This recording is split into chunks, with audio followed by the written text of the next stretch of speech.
सोचिए, अगर आपकी जिंदगी की सबसे बड़ी प्रॉब्लम आपकी परिस्थितियां नहीं बल्कि आपके अपने दिमाग के अंदर छिपी कोई ऐसी प्रोग्रामिंग हो जिसे आप देख ही नहीं पा रहे। पैसा, कॉन्फिडेंस, सक्सेस, रिलेशनशिप्स, डिसीजंस, यहां तक कि फेलियर के बाद आपका रिएक्शन भी शायद उन्हीं इनविजिबल बिलीफ से शेप हो रहा है। लेकिन सबसे डिस्टर्बिंग सवाल यह है कि अगर आपका सबकॉन्शियस माइंड आपके खिलाफ काम कर रहा हो तो आपको पता कैसे चलेगा? जोसेफ मर्फी की the power of your subconscious mind इसी हिडन सिस्टम का दरवाजा खोलती है। यहां आपको पता चलेगा कि रिपीटेड थॉट्स बिलीफ्स कैसे बनते हैं, फियर आपको साइलेंटली कैसे कंट्रोल करता है, वेल्थ और सक्सेस के बारे में आपकी अनकॉन्शियस प्रोग्रामिंग क्या कर रही है, और सबसे महत्वपूर्ण, पुराने मेंटल पैटर्न्स को बदलना वास्तव में कैसे शुरू होता है। क्योंकि हो सकता है आपकी जिंदगी बदलने वाली चीज बाहर नहीं, आपके भीतर पहले से मौजूद हो। Chapter 1, the hidden power within you. कल्पना कीजिए, आप एक ऐसे कमरे में खड़े हैं जिसकी दीवारों के पीछे एक विशाल खजाना छिपा हुआ है। खजाना इतना बड़ा है कि अगर आपको उसकी पूरी ताकत का अंदाजा हो जाए तो शायद आपकी जिंदगी को देखने का तरीका हमेशा के लिए बदल जाए। लेकिन समस्या यह है कि आपको उस कमरे का दरवाजा दिखाई ही नहीं देता। आप बाहर खड़े होकर अपनी किस्मत को दोष देते रहते हैं, परिस्थितियों से लड़ते रहते हैं और बार बार सोचते हैं कि आखिर कुछ लोगों की जिंदगी इतनी आसानी से क्यों बदल जाती है, जबकि आपकी कोशिशों के बावजूद वही समस्याएं बार बार वापस क्यों आती हैं। जोसेफ मर्फी की the power of your subconscious mind इसी छिपे हुए खजाने की तरफ इशारा करती है, और वह खजाना है आपका सबकॉन्शियस माइंड, यानी आपके मन का वह हिस्सा जो आपकी कॉन्शियस अवेयरनेस के पीछे लगातार काम करता रहता है। आपका कॉन्शियस माइंड वह हिस्सा है जिससे आप अभी सोच रहे हैं, फैसला ले रहे हैं और यह तय कर रहे हैं कि आपको क्या करना है। लेकिन आपके भीतर एक दूसरा सिस्टम भी लगातार एक्टिव रहता है। आप हर पल उसके बारे में सोचते नहीं हैं, फिर भी वह आपके पुराने एक्सपीरियंसेस, बिलीफ्स, इमोशंस और रिपीटेड थॉट्स से प्रभावित होकर आपके बिहेवियर को शेप करता रहता है। आपने शायद कभी नोटिस किया होगा कि कोई व्यक्ति आपके सामने आते ही आपको अनकंफर्टेबल महसूस कराता है, जबकि उसने अभी तक कुछ गलत किया भी नहीं। या फिर किसी काम को शुरू करने से पहले आपके मन में अचानक यह विचार आता है कि शायद आप इसे नहीं कर पाएंगे। सवाल यह है कि ये रिएक्शंस आते कहां से हैं? अक्सर उनका संबंध उन मेंटल पैटर्न से होता है जो समय के साथ आपके भीतर गहराई से बैठ चुके होते हैं। बचपन से लेकर आज तक आपने हजारों बातें सुनी हैं। किसी ने कहा कि पैसा कमाना मुश्किल है, किसी ने कहा कि तुम बहुत टैलेंटेड नहीं हो, किसी ने कहा कि लोग भरोसे के लायक नहीं होते, शायद किसी ने यह भी कहा कि गलती करना कमजोरी है। उस समय आपने इन बातों को सिर्फ वर्ड्स की तरह सुना होगा, लेकिन बार बार दोहराई गई बातें धीरे धीरे बिलीफ्स बन सकती हैं। फिर बिलीफ्स आपके डिसीजंस को इन्फ्लुएंस करते हैं, डिसीजंस आपके एक्शंस को बदलते हैं और एक्शंस आपके रिजल्ट्स को। यहीं एक खतरनाक साइकोलॉजिकल लूप शुरू हो सकता है। अगर कोई व्यक्ति अंदर से मानता है कि वह सफल होने के लायक नहीं है, तो वह शायद अपॉर्चुनिटीज को अवॉइड करेगा, रिस्क लेने से डरेगा और फेलियर को अपने बारे में प्रूफ समझेगा। बाहर से उसे लगेगा कि दुनिया उसके खिलाफ है, जबकि अंदर कोई पुराना बिलीफ उसके रास्ते को लगातार प्रभावित कर रहा होगा। लेकिन कहानी का सबसे महत्वपूर्ण हिस्सा यहीं शुरू होता है। अगर सबकॉन्शियस माइंड पुराने पैटर्न से प्रभावित हो सकता है, तो क्या नए पैटर्न्स भी बनाए जा सकते हैं? क्या जिस मन ने आपको वर्षों तक डरना सिखाया, वही मन कॉन्फिडेंस का आधार बन सकता है? क्या आपकी इंटरनल प्रोग्रामिंग इतनी पावरफुल है कि वह आपकी जिंदगी की दिशा बदल सकती है? मर्फी का सेंट्रल आइडिया यही है कि आपके थॉट्स और बिलीफ्स आपके इनर वर्ल्ड पर गहरा प्रभाव डालते हैं। इसका मतलब यह नहीं कि सिर्फ पॉजिटिव सोचने से हर समस्या मैजिकली गायब हो जाएगी। असली बात यह है कि आप जिस तरह लगातार सोचते हैं, जिस चीज को बार बार सच मानते हैं और जिस एक्सपेक्टेशन के साथ दुनिया में कदम रखते हैं, वह आपके परसेप्शन और बिहेवियर को प्रभावित कर सकती है। अब एक पल के लिए अपने जीवन के बारे में सोचिए। कोई ऐसी चीज जिसे आप हमेशा करना चाहते थे, लेकिन हर बार एक ही डर ने आपको रोक दिया। कोई सपना जिसे आपने यह कहकर टाल दिया कि अभी सही समय नहीं है। कोई रिलेशनशिप जिसमें आप बार बार वही पैटर्न दोहराते हैं। शायद समस्या हमेशा बाहर नहीं थी, शायद आपके भीतर कोई पुराना बिलीफ क्वाइटली स्टीयरिंग व्हील पकड़े बैठा था। और अगर ऐसा है, तो सबसे अनकंफर्टेबल सवाल यह है कि आपकी जिंदगी में कितने फैसले वास्तव में आपने लिए हैं और कितने फैसले आपके सबकॉन्शियस ने आपके लिए पहले ही तय कर दिए हैं। यही वह जगह है जहां हमारी यात्रा और गहरी होने वाली है, क्योंकि अगर आपके भीतर सचमुच एक ऐसी शक्ति काम कर रही है जिसे आप कॉन्शियसली कंट्रोल नहीं करते, तो अगला सवाल सिर्फ यह नहीं है कि सबकॉन्शियस माइंड क्या कर सकता है। असली सवाल यह है कि वह आपके थॉट्स को कैसे रिसीव करता है, उन्हें कैसे रीइंफोर्स करता है और कब आपकी सबसे साधारण सोच आपके पूरे बिहेवियर की दिशा बदलने लगती है। शायद आपकी जिंदगी बदलने के लिए आपको सबसे पहले अपनी दुनिया बदलने की जरूरत नहीं है। शायद आपको उस इनविजिबल प्रोग्रामिंग को देखना होगा जो आपकी दुनिया को देखने का तरीका ही तय कर रही है। Chapter 2, how your thoughts become your reality. एक आदमी हर सुबह अपने कमरे की खिड़की खोलता था और बाहर की दुनिया को देखकर एक ही बात सोचता था, मेरे लिए कुछ बदलने वाला नहीं है। नौकरी में वही प्रेशर, पैसों की वही चिंता और रिश्तों में वही मिसअंडरस्टैंडिंग्स। वह मेहनत करता था, प्लान्स बनाता था, लेकिन कुछ समय बाद हर प्लान छोड़ देता था।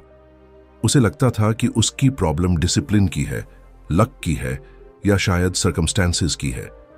लेकिन एक दिन उसने खुद से एक अनकंफर्टेबल सवाल पूछा, क्या मेरी जिंदगी में बार बार वही चीजें इसलिए हो रही हैं क्योंकि मैं हर सिचुएशन को देखने का वही तरीका दोहरा रहा हूं?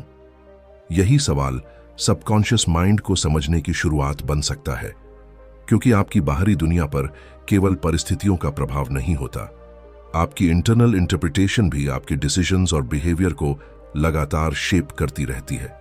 आपके मन में हर दिन अनगिनत थॉट्स आते हैं। कुछ थॉट्स आप कॉन्शियसली नोटिस करते हैं और कुछ इतने फैमिलियर होते हैं कि वे बैकग्राउंड नॉइज की तरह चलते रहते हैं।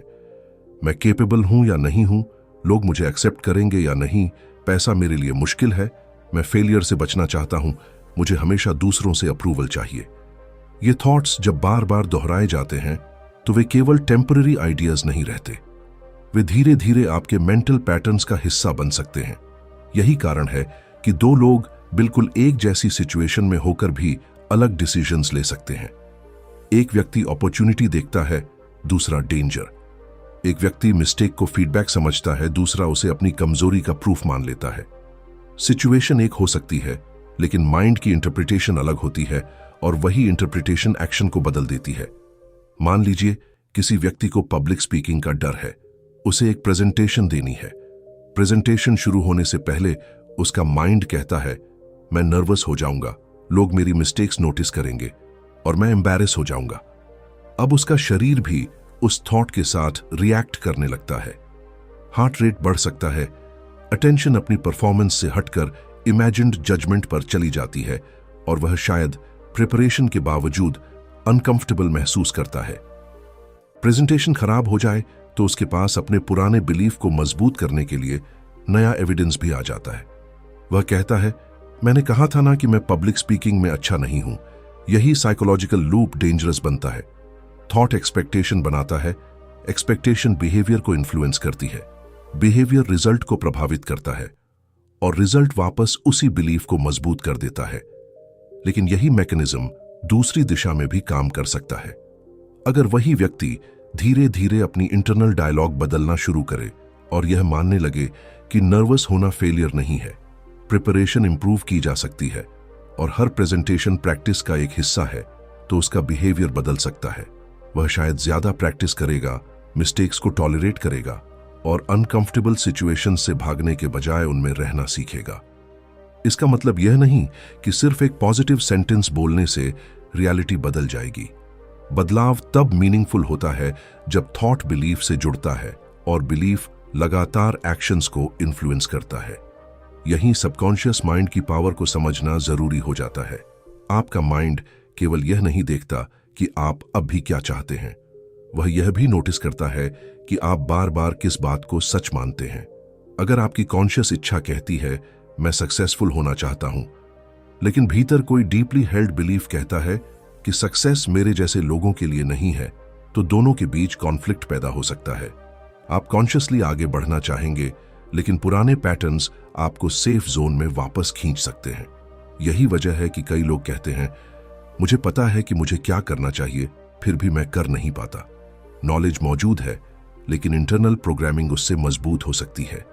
अब वापस उस आदमी के पास लौटिए जो हर सुबह सोचता था कि कुछ बदलने वाला नहीं है। शायद उसकी सबसे बड़ी प्रॉब्लम उसकी परिस्थितियां नहीं थी।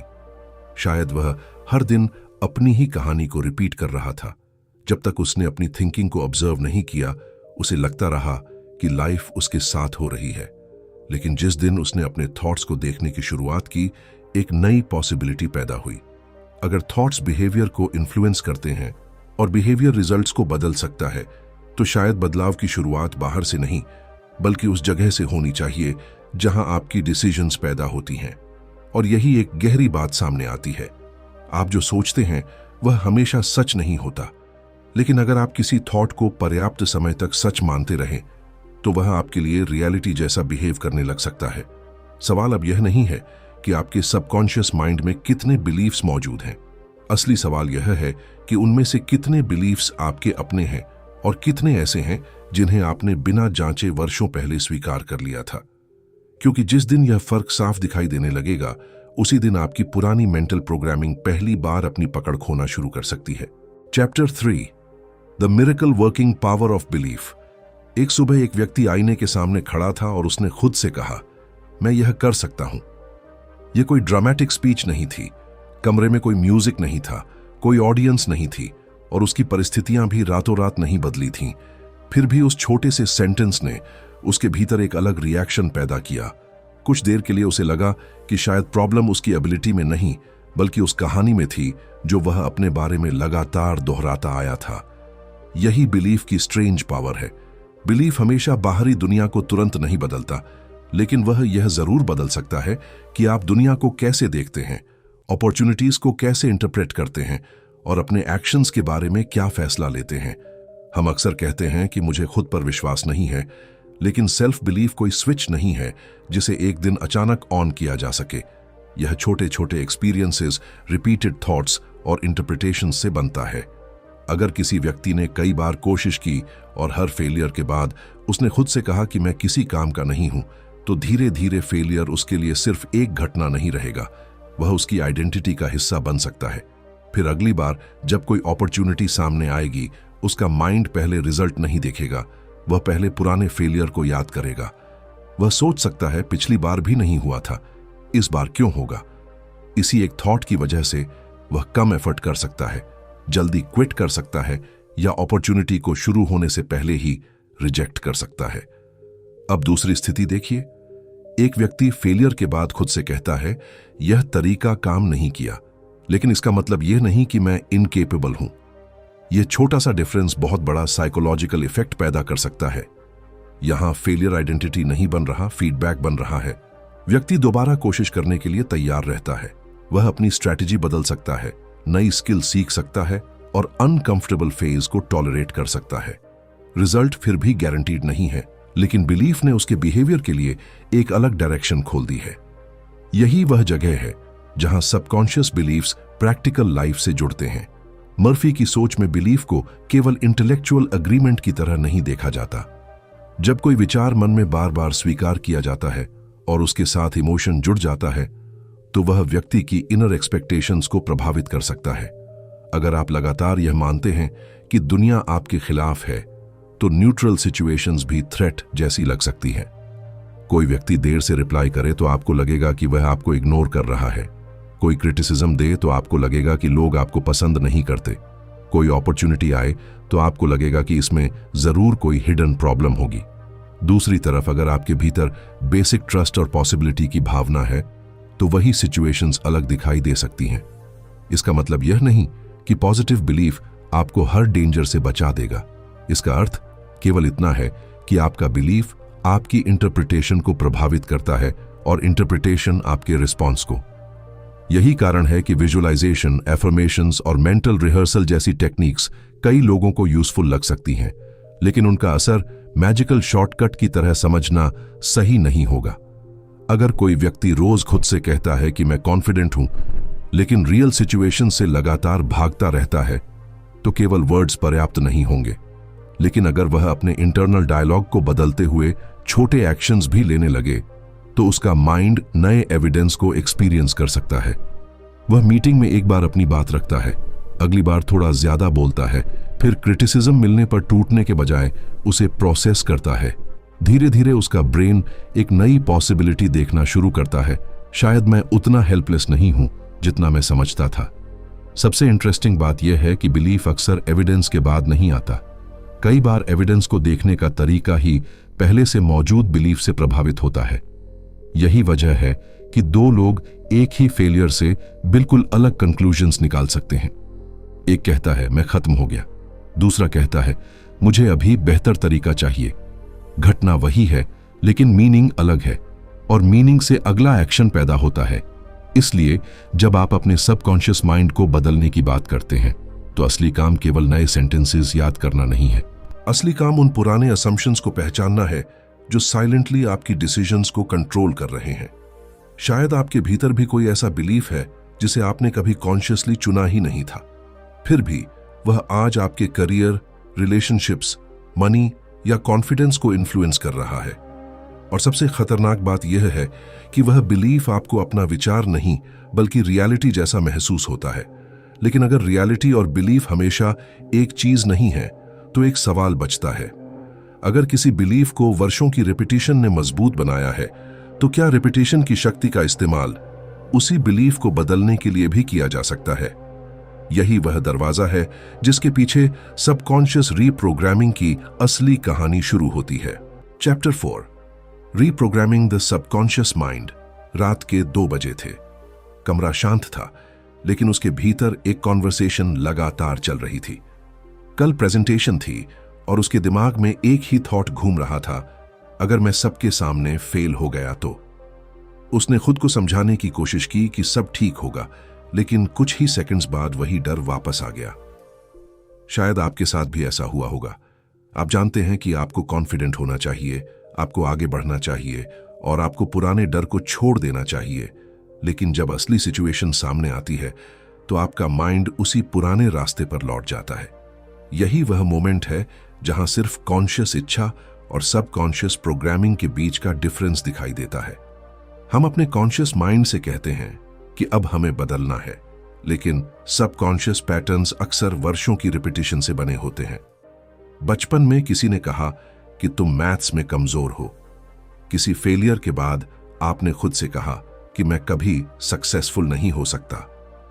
किसी रिलेशनशिप में रिजेक्शन मिला और आपने कंक्लूड कर लिया कि लोग मुझे पसंद नहीं करते। धीरे धीरे ये कंक्लूजन्स इतने फेमिलियर हो जाते हैं कि हम उन्हें क्वेश्चन करना बंद कर देते हैं। फिर जब कोई नई सिचुएशन आती है, माइंड पुराने बिलीफ के आधार पर प्रिडिक्शन बनाने लगता है। वह कहता है पहले भी ऐसा हुआ था, इसलिए अब भी ऐसा ही होगा। यही मेंटल शॉर्टकट कई बार हमें उसी बिहेवियर की तरफ ले जाता है जिससे हम बाहर निकलना चाहते हैं। रीप्रोग्रामिंग का मतलब अपने माइंड को फोर्स करके यह कहना नहीं है कि नेगेटिव थॉट्स कभी आए ही नहीं। नेगेटिव थॉट आना ह्यूमन एक्सपीरियंस का हिस्सा है। असली बदलाव तब शुरू होता है जब आप थॉट और ट्रूथ के बीच डिफरेंस देखना सीखते हैं। अगर मन कहता है मैं यह नहीं कर सकता, तो आपको तुरंत उस थॉट से लड़ने की जरूरत नहीं। आप पहले यह पूछ सकते हैं क्या यह फैक्ट है या मेरे पुराने एक्सपीरियंस की इंटरप्रिटेशन। यह छोटा सा पॉज पावरफुल हो सकता है, क्योंकि इसी पॉज में ऑटोमेटिक रिएक्शन और कॉन्शियस चॉइस के बीच स्पेस बनता है। मान लीजिए किसी व्यक्ति को हमेशा लगता है कि वह फाइनेंशियली सक्सेसफुल नहीं हो सकता। जब भी उसे कोई बड़ा अपॉर्चुनिटी मिलती है, वह तुरंत सोचता है कि इसमें बहुत रिस्क है और शायद यह उसके लिए नहीं है। अगर वह अपने बिलीफ को ऑब्जर्व करना शुरू करता है तो उसे धीरे धीरे पता चल सकता है कि उसका फियर केवल करंट अपॉर्चुनिटी से नहीं जुड़ा है। उसके पीछे पुराने एक्सपीरियंसेस हैं, परिवार में सुनी गई बातें हैं और शायद वर्षों से बना हुआ एक असम्पशन है कि पैसा हमेशा स्ट्रगल से आता है। अब वह पहली बार उस बिलीफ को देख पा रहा है। इसका मतलब यह नहीं कि उसे बिना सोचे कोई फाइनेंशियल रिस्क लेना चाहिए। इसका मतलब सिर्फ इतना है कि डिसीजन अब ऑटोमेटिक फियर से नहीं, कॉन्शियस इवैल्यूएशन से लिया जा सकता है। यही कारण है कि रेपिटेशन महत्वपूर्ण हो सकती है। जिस थॉट को आप बार बार रीइंफोर्स करते हैं, वह फेमिलियर बनता जाता है।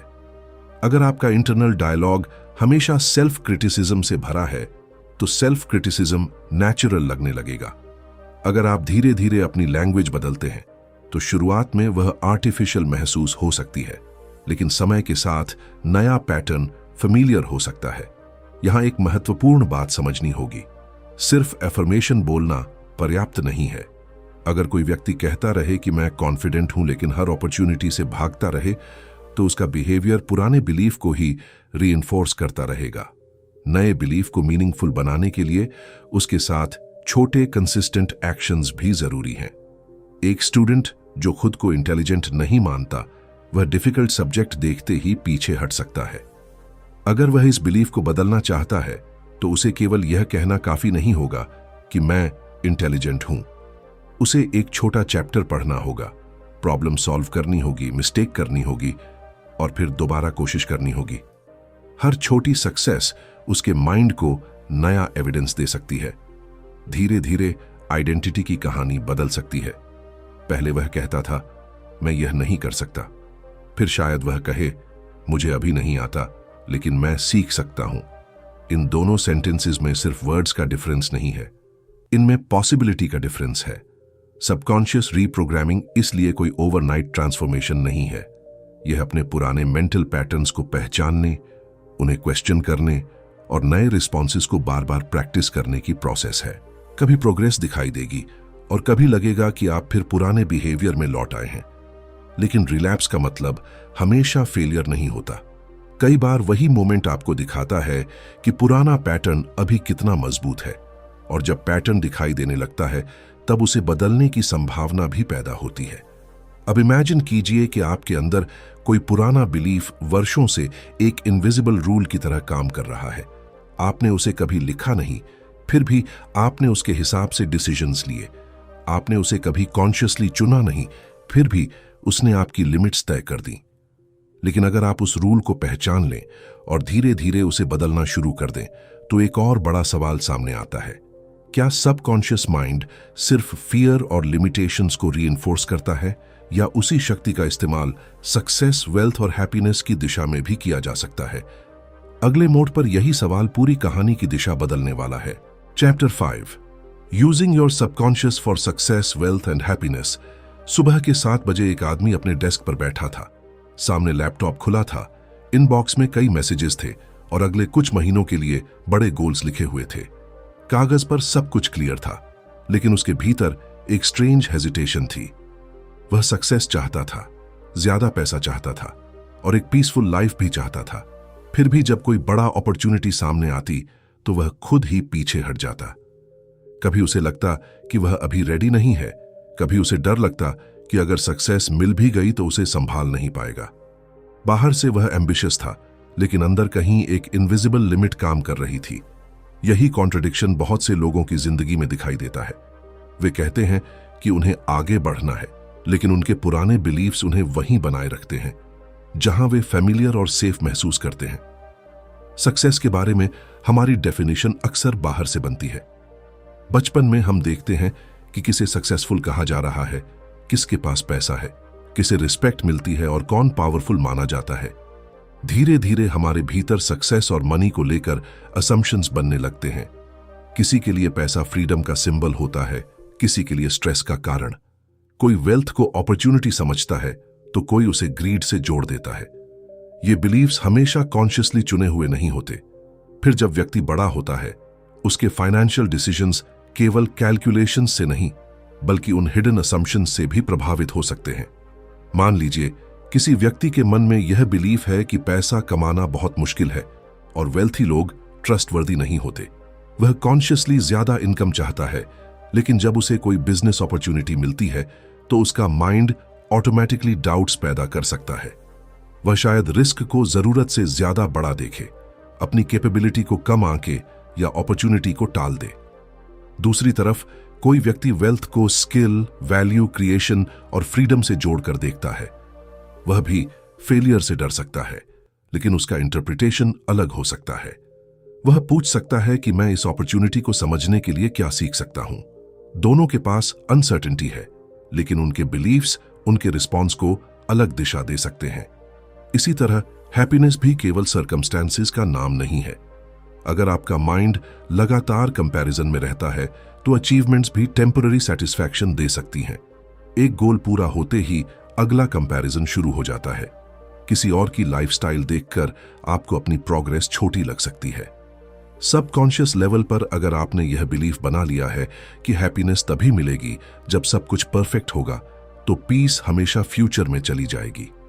आज पर्याप्त नहीं लगेगा, क्योंकि माइंड कल की किसी इमेजिन्ड कंडीशन का इंतजार करेगा। इसके विपरीत अगर व्यक्ति यह स्वीकार करना सीखता है कि प्रोग्रेस और पीस एक साथ एग्जिस्ट कर सकते हैं, तो उसकी हैप्पीनेस केवल एक्सटर्नल अचीवमेंट पर डिपेंड नहीं रहती। यहां सबकॉन्शियस माइंड की रोल को प्रैक्टिकल तरीके से समझना जरूरी है। आपका सबकॉन्शियस कोई मैजिकल मशीन नहीं है जो केवल इच्छा करने से मनी या सक्सेस आपके दरवाजे तक पहुंचा दे। असली शक्ति इस बात में है कि आपकी रिपीटेड बिलीव्स आपके अटेंशन, एक्सपेक्टेशंस और बिहेवियर को इन्फ्लुएंस कर सकते हैं। अगर आप खुद को केपेबल मानते हैं तो आप शायद ज्यादा अपॉर्चुनिटीज नोटिस करेंगे। अगर आप फेलियर को परमानेंट आइडेंटिटी नहीं मानते तो सेटबैक्स के बाद वापस आने की संभावना बढ़ सकती है। अगर आप मनी को समझने योग्य सब्जेक्ट मानते हैं तो फाइनेंशियल नॉलेज सीखने की संभावना बढ़ सकती है। बिलीफ एक्शन को जन्म देता है और रिपीटेड एक्शन धीरे धीरे रियल वर्ल्ड आउटकम्स को प्रभावित कर सकता है। इसीलिए अपने सबकॉन्शियस को सक्सेस की दिशा में इस्तेमाल करने का मतलब केवल अफर्मेशंस बोलना नहीं है। इसका मतलब है अपने इंटरनल डायलॉग को ऑब्जर्व करना। जब आप कोई बड़ा गोल लिखते हैं और तुरंत मन में आता है कि यह मेरे बस की बात नहीं, तो उस थॉट को नोटिस कीजिए। फिर उसे ब्लाइंड ऑप्टिमिज्म से रिप्लेस करने के बजाय एक रियलिस्टिक पॉसिबिलिटी में बदलिए। मैं अभी वहां नहीं हूं, लेकिन मैं सीख सकता हूं। यह सेंटेंस आपको फैंटेसी नहीं देता, बल्कि एक्शन की जगह देता है। इसी तरह वेल्थ के मामले में आप अपनी असम्पशंस को एग्जामिन कर सकते हैं। क्या आप मनी को समझते हैं या केवल उससे डरते हैं? क्या आप फाइनेंशियल ग्रोथ चाहते हैं लेकिन उससे जुड़ी रिस्पॉन्सिबिलिटी से बचते हैं? क्या आपका स्पेंडिंग बिहेवियर आपकी स्टेटेड गोल्स के साथ अलाइंड है? और शायद सबसे बड़ी रियलाइजेशन यही है कि सक्सेस की बाहरी यात्रा शुरू होने से पहले एक इंटरनल नेगोशिएशन चलती है। आप कितना डिजर्व करते हैं, कितना रिस्क टॉलरेट कर सकते हैं, फेलियर को कितना पर्सनल लेते हैं और हैप्पीनेस को किस कंडीशन से जोड़ते हैं। जब ये बिलीफ्स बदलते हैं तो आपके चॉइसेस भी बदल सकते हैं। लेकिन अभी एक सबसे बड़ा ऑब्स्टिकल बाकी है, क्योंकि कई बार इंसान सक्सेस चाहता है, अपॉर्चुनिटी पहचानता है, और फिर भी एक इनविजिबल फोर्स उसे पीछे खींच लेती है। उसका नाम है फियर। और जब फियर सबकॉन्शियस लेवल पर बैठ जाए तो वह सिर्फ आपको डराता नहीं, वह आपको कन्विंस करता है कि पीछे हटना ही समझदारी है। अगले मोड पर हमें उसी इनविजिबल एनिमी के सामने खड़ा होना होगा। Chapter 6, breaking fear, mental blocks and limiting beliefs. उस रात उसे पहली बार समझ आया कि डर हमेशा शोर नहीं करता। कभी कभी डर बहुत शांत होता है। वह आपके कान में यह नहीं कहता कि भाग जाओ, वह बस कहता है अभी नहीं, थोड़ा और तैयार हो जाओ, सही समय आने दो, शायद अगले महीने, शायद अगले साल। और इसी तरह एक सपना धीरे धीरे एक पोस्टपोन्ड डिसीजन बन जाता है।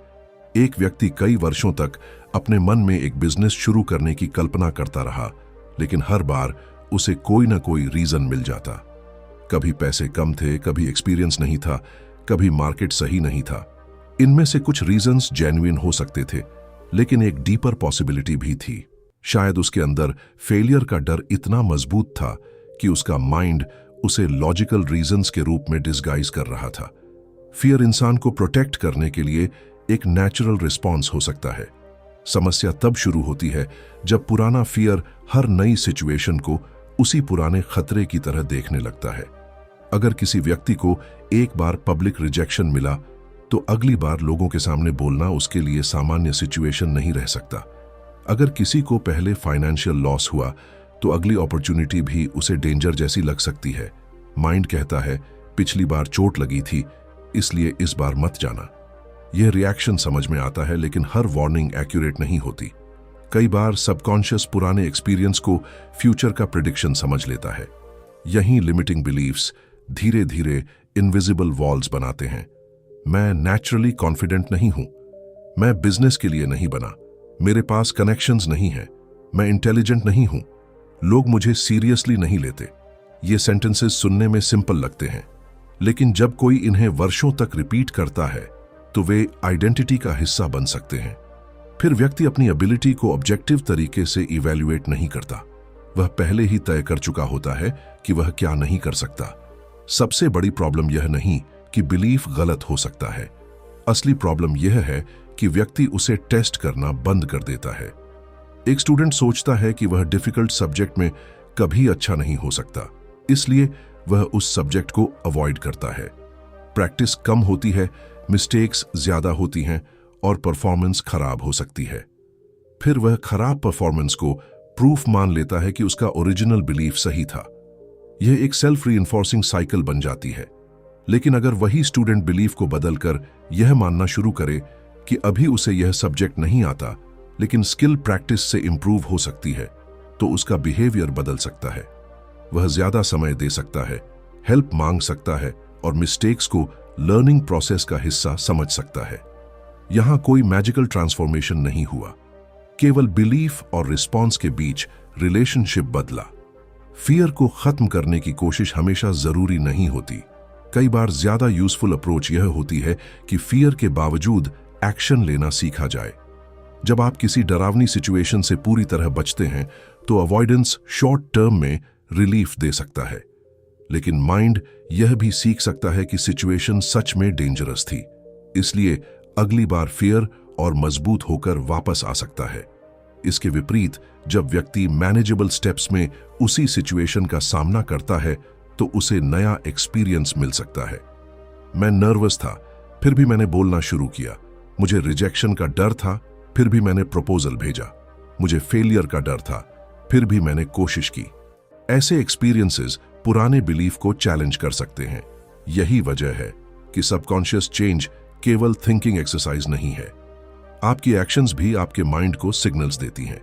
अगर आप बार बार अपने फियर के सामने पीछे हटते हैं तो अवॉइडेंस फेमिलियर बन सकता है। अगर आप छोटे छोटे स्टेप्स लेते हैं तो करेज भी फेमिलियर हो सकता है। इसका मतलब यह नहीं कि हर डर के सामने आंख बंद करके कूद जाना चाहिए।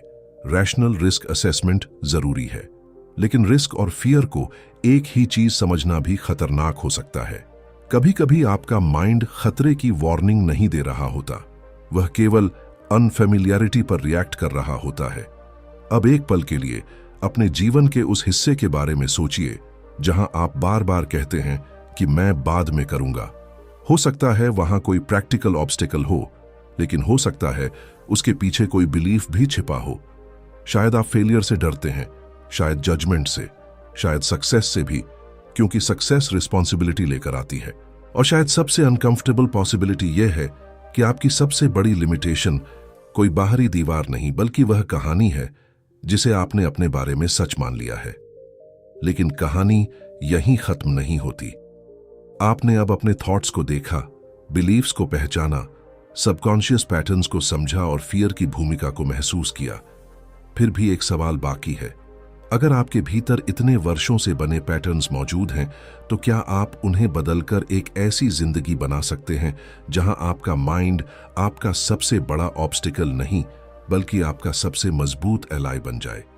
शायद असली शक्ति डर को मिटाने में नहीं, बल्कि यह तय करने में है कि डर के बावजूद कौन सा कदम उठाना है। और जिस दिन आपका डिसीजन आपके फियर से बड़ा हो जाएगा, उसी दिन आपकी पुरानी मेंटल प्रोग्रामिंग की पकड़ टूटना शुरू हो सकती है। Chapter final, the mind that changes everything. कुछ साल बाद वही आदमी एक सुबह उसी खिड़की के पास खड़ा था जहां कभी उसने अपनी जिंदगी को लेकर निराश होकर सोचा था कि कुछ बदलने वाला नहीं है। बाहर की दुनिया शायद उतनी अलग नहीं थी। वही सड़कें थीं, वही शहर था, वही रिस्पॉन्सिबिलिटीज थीं और शायद कुछ नई प्रॉब्लम्स भी थीं, लेकिन उसके भीतर कुछ बदल चुका था। पहले वह हर मुश्किल को अपने खिलाफ एक सिग्नल समझता था, अब वह उसे एक सिचुएशन की तरह देख सकता था। पहले फेलियर उसे अपनी आइडेंटिटी का प्रूफ लगता था, अब वह उसे फीडबैक की तरह देखता था। पहले अपॉर्चुनिटी सामने आते ही उसके पुराने फियर्स जाग जाते थे, अब वह फियर को नोटिस करता था और फिर भी सोच सकता था कि अगला सही कदम क्या है। यही सबकॉन्शियस माइंड को समझने की सबसे महत्वपूर्ण बात है। बदलाव हमेशा बाहर से शुरू नहीं होता, कई बार वह उस मोमेंट से शुरू होता है जब आप अपने ही थॉट्स को पहली बार बिना उनसे पूरी तरह कंट्रोल्ड हुए देख पाते हैं। आपके भीतर लगातार थॉट्स पैदा होते हैं। कुछ आपके पुराने एक्सपीरियंसेस से आते हैं, कुछ फियर से, कुछ एक्सपेक्टेशन से और कुछ उन बिलीफ से जिन्हें आपने वर्षों पहले स्वीकार किया था। इनमें से हर थॉट सच नहीं होता, लेकिन अगर आप किसी थॉट को बार बार रिपीट करते हैं, उसके साथ इमोशन जोड़ते हैं और उसके आधार पर लगातार डिसीजंस लेते हैं, तो वह आपके बिहेवियर का हिस्सा बन सकता है। यही वह साइकोलॉजिकल लूप है जिसे अब आप पहचान सकते हैं।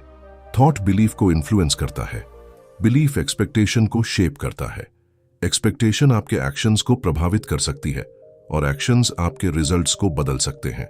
फिर वही रिजल्ट्स वापस आपके बिलीफ्स को मजबूत कर देते हैं। अगर लूप नेगेटिव डायरेक्शन में जा रहा है तो जिंदगी धीरे धीरे छोटी लगने लगती है, अपॉर्चुनिटीज कम दिखाई देती हैं, फियर बड़ा लगता है और फेलियर फाइनल वर्डिक्ट जैसा महसूस होता है। लेकिन उसी लूप को कॉन्शियसली इंटरप्ट किया जा सकता है। जब आपके मन में कोई लिमिटिंग थॉट आता है तो आप उससे तुरंत लड़ने की जरूरत महसूस किए बिना उसे ऑब्जर्व कर सकते हैं। जब मन कहता है कि मैं यह नहीं कर सकता, तो आप पूछ सकते हैं कि क्या यह फैक्ट है या मेरा पुराना बिलीफ। जब फियर कहता है कि अभी सही समय नहीं है, तो आप देख सकते हैं कि क्या सच में कोई प्रैक्टिकल ऑब्स्टेकल है या आप केवल डिस्कंफर्ट से बच रहे हैं। जब कोई फेलियर सामने आता है तो आप यह तय कर सकते हैं कि इसका मीनिंग क्या होगा। क्या यह प्रूफ है कि आप इनकेपेबल हैं या यह इंफॉर्मेशन है कि अप्रोच बदलने की जरूरत है। यह चॉइस छोटी लग सकती है, लेकिन यही कॉन्शियस माइंड और सबकॉन्शियस पैटर्न के बीच एक नया रिलेशनशिप बनना शुरू होता है। अपने सबकॉन्शियस माइंड को बदलने का मतलब यह नहीं कि आपकी जिंदगी में कभी नेगेटिव थॉट्स नहीं आएंगे।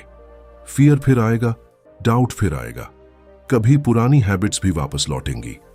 लेकिन अब डिफरेंस यह होगा कि आपको हर थॉट पर विश्वास करना जरूरी नहीं होगा।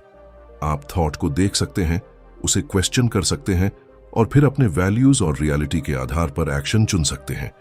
यही इनर फ्रीडम है। आप अपने माइंड को पूरी तरह कंट्रोल नहीं कर सकते, लेकिन आप यह सीख सकते हैं कि उसके हर सिग्नल को कमांड की तरह फॉलो करना जरूरी नहीं है।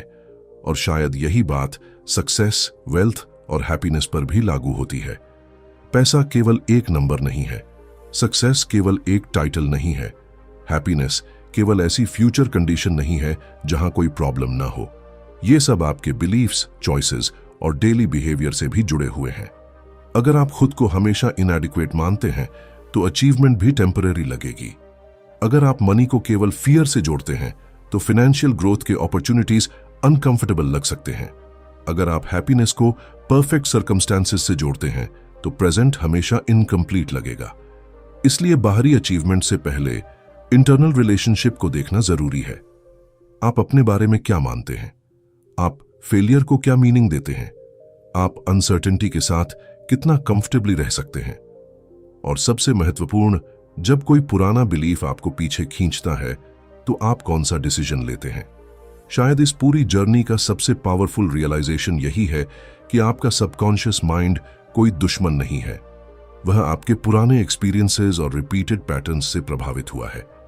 उसने कई ऐसे रिस्पॉन्सेस सीखे हैं जिन्हें कभी आपने कॉन्शियसली चूज नहीं किया था।